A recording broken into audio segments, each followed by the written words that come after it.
ಅರಬ್ಬಿ ಸಮುದ್ರದಲ್ಲಿ ಚಂಡಮಾರುತದ ಅಬ್ಬರ ಹಿನ್ನೆಲೆ ಉಡುಪಿ ಭಾಗದಲ್ಲಿ ಭಾರೀ ಮಳೆಯಾಗ್ತಾ ಇದೆ. ಬಿರುಗಾಳಿ ಸಹಿತ ಭಾರೀ ಮಳೆಯಾಗ್ತಾ ಇದೆ. ಉಡುಪಿ ಮಣಿಪಾಲದಲ್ಲಿ ಮಳೆ ಆರ್ಭಟ. ಮನೆ ಸುತ್ತಲೂ ಬಿದ್ದ ವಿದ್ಯುತ್ ಕಂಬಗಳು, ತಂತಿಗಳು ಒಂದು ರೀತಿ ಆತಂಕಕ್ಕೆ ಎಡೆ ಮಾಡಿಕೊಡ್ತಾ ಇದೆ. ಏನಾಗ್ಬಿಡುತ್ತೋ ಅನ್ನುವಂಥ ಭೀತಿ. ಮನೆಯಿಂದ ಹೊರಬರಲಾದ ಸ್ಥಿತಿಯಲ್ಲಿ ಜನರಿದ್ದಾರೆ. 2 ಗಂಟೆ ಅವಧಿಯಲ್ಲಿ 155 ಮಿಲಿಮೀಟರ್ ಮಳೆಯಾಗಿದೆ ಉಡುಪಿ ಮಣಿಪಾಲ ಭಾಗದಲ್ಲಿ.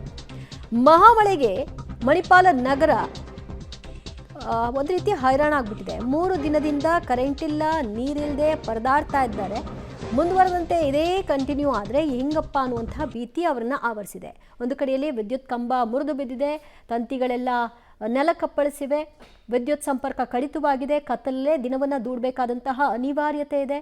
ಇನ್ನೊಂದು ಕಡೆಯಲ್ಲಿ ಈ ರೀತಿ ಮುರಿದು ಬಿದ್ದಿರುವಂತಹ ತಂತಿ ಬೇಲಿಗಳಿಂದಾಗಿ, ತಂತಿಗಳಿಂದ ಲೈಟ್ ತಂತಿಯಿಂದಾಗಿ, ಕರೆಂಟ್ ತಂತಿಯಿಂದಾಗಿ ಎಲ್ಲಿ ಮತ್ತೆ ಕರೆಂಟ್ ಶಾಕ್ ಆಗುತ್ತೋ, ಅರ್ಥಿಂಗ್ ಆಗುತ್ತೋ ಅನ್ನುವಂತಹ ಭೀತಿ ಅಲ್ಲಿನ ನಿವಾಸಿಗಳದ್ದು.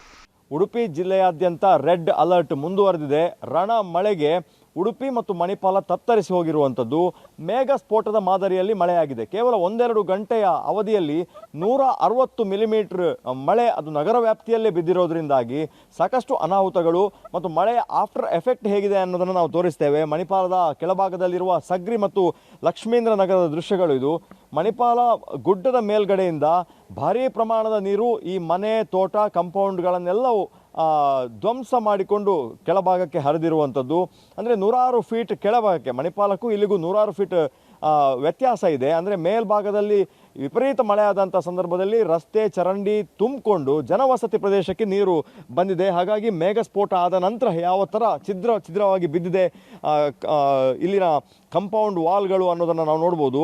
ಅದು ಕೂಡ ಇದು ಕಾಂಕ್ರೀಟಿಂದ ಕಟ್ಟಿದಂತಹ, ಹೋಲೋ ಬ್ಲಾಕಿಂದ ಕಟ್ಟಿದ ಮತ್ತು ಬೇಸ್ಮೆಂಟ್ ಕಪ್ಪು ಕಲ್ಲಿನಿಂದ, ಶಿಲೆ ಕಲ್ಲಿನಿಂದ ಮಾಡಿದಂತಹ ಕಂಪೌಂಡು ಸಂಪೂರ್ಣವಾಗಿ ಕುಸಿದು ಬಿದ್ದಂತಹ ವಾತಾವರಣ ಇದು.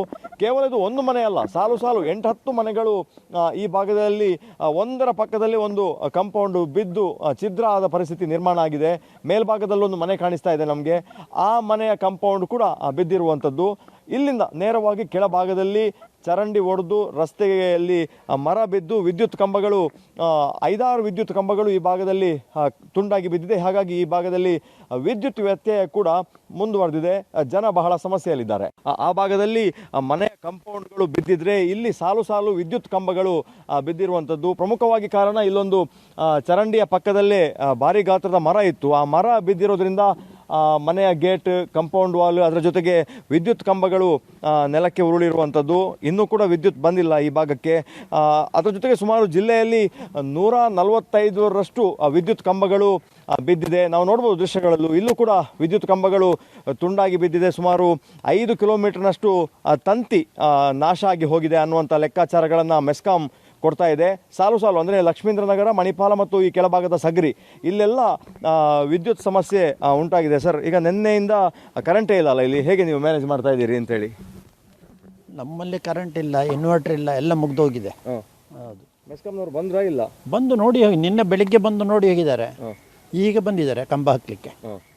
ಇವತ್ತು ಆಗ್ತದೆ ಕಂಬ? ಕಾಣುವುದಿಲ್ಲ, ಆಗುವ ಪರಿಸ್ಥಿತಿ ಉಂಟಾ? ಹಾಕಿದ ಮೇಲೆ ಹಾಕಿದ್ದೀವಿ ಅಂತ ಹೇಳ್ತೀವಿ ಅಷ್ಟೇ. ಹೇಗೆ ನೀವು ಅಡ್ಜಸ್ಟ್ ಮಾಡ್ತಿದ್ದೀರಿ? ಕತ್ಲೆಯಲ್ಲಿ ಮಲಗಬೇಕು, ನೀರಿಲ್ಲದೆ ಕತ್ಲೆಯಲ್ಲೇ ಮಲಗಬೇಕು ಅಷ್ಟೇ. ಮಳೆ ಬಂದರೂ ನೀರಿಲ್ಲ, ಕರೆಂಟ್ ಇಲ್ಲ. ಇಲ್ಲ, ಫಸ್ಟ್ ಟೈಮ್ ಈ ಥರ ಆಗಿದ್ದು. ಮಳೆ ಬರ್ತದೆ ಇಲ್ಲಿ ಫಸ್ಟ್ ಟೈಮ್. ನಾವು ಮನೆ ಕಟ್ಟಿ 45 ಇಯರ್ಸ್ ಆಯಿತು. ಈವರೆಗೆ ಈ ಥರ ಸಮಸ್ಯೆ ಆಗಲಿಲ್ಲ. ಇಲ್ಲ. ಯಾವ ಥರ ಸಮಸ್ಯೆಯಲ್ಲಿ ಅನುಭವಿಸ್ತಾ ಇದ್ದೀರಿ ಅಂತ? ಮಣಿಪಾಲದಲ್ಲಿ ಕೂಗಳಷ್ಟು ದೂರ. ಹೌದೌದು, ಕರೆಂಟ್ ಇಲ್ಲ ನಿನ್ನೆಯಿಂದ. ಮತ್ತೆ ನೀರೊಂದು ಸ್ವಲ್ಪ ಟ್ಯಾಂಕಿಯಲ್ಲಿ, ಓವರ್ ಟ್ಯಾಂಕಿಯಲ್ಲಿ ಸ್ವಲ್ಪ ಉಂಟು, ಅದು ಇನ್ನು ಯಾವಾಗ ಮುಗಿತದೆ ಗೊತ್ತಿಲ್ಲ. ಮತ್ತೆ ಮಳೆ ನೀರನ್ನೇ ಬಕೆಟ್ನಲ್ಲಿ ಸಂಗ್ರಹ ಮಾಡೋದು ಇಂಥದ್ದೆಲ್ಲ ಮಾಡ್ತಾ ಇದ್ದೇವೆ. ಇನ್ವರ್ಟರಲ್ಲಿ ಸ್ವಲ್ಪ ಕರೆಂಟ್ ಉಂಟು, ಅದು ಎಷ್ಟು ಸಮಯ ಬರ್ತದೆ ಗೊತ್ತಿಲ್ಲ.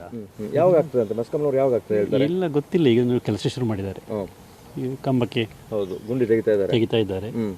ಬಹುಶಃ ಇವತ್ತು ರಾತ್ರಿ ಮಾಡಿದರೆ ಆಗ್ತದೆ. ಇನ್ನು ಮಳೆ ಬಂದರೆ ಅದು ತೊಂದರೆ. ನಾಳೆ ಮಧ್ಯಾಹ್ನದೊಳಗೆ ಆಗ್ಬೋದು ಕಾಣ್ತದೆ ಕೆಲಸ ನೋಡುವಾಗ, ಗೊತ್ತಿಲ್ಲ. ನಿಮ್ಮ ಹೆಸರು? ಜಯದೇವ ಪ್ರಸಾದ್ ಮಳೆಯರು. ನೋಡ್ಬೋದು, ಈಗಾಗಲೇ ಮೆಸ್ಕಾಂನವರು ಕಂಬವನ್ನು ಹಾಕುವಂಥ ಪ್ರಕ್ರಿಯೆಗೆ ಮುಂದುವರಿಸಿದ್ದಾರೆ. ಪ್ರಮುಖವಾಗಿ ಸಮಸ್ಯೆ ಏನಾಗಿದೆ ಅಂದರೆ, ಒಟ್ಟು ಜಿಲ್ಲೆಯಲ್ಲಿ 145ಕ್ಕಿಂತ ಹೆಚ್ಚು ವಿದ್ಯುತ್ ಕಂಬಗಳು ಬಿದ್ದಿರೋದ್ರಿಂದಾಗಿ ಒಂದಾದ ಮೇಲೆ ಒಂದು ಮರ ತೆರವು ಮಾಡಿದ ಮೇಲೆ ಹೊಸ ಕಂಬಗಳು ಬಂದ ಮೇಲೆ ಅದನ್ನು ಫಿಕ್ಸ್ ಮಾಡುವಂತಹ ಪ್ರಕ್ರಿಯೆಗಳಿಗೆ ಮುಂದಾಗ್ತಾ ಇದ್ದಾರೆ. ಕ್ಯಾಮರಾ ಪರ್ಸನ್ ಚೇತನ್ ಜೊತೆ ದೀಪಕ್ ಜೈನ್, ಪಬ್ಲಿಕ್ ಟಿವಿ, ಉಡುಪಿ.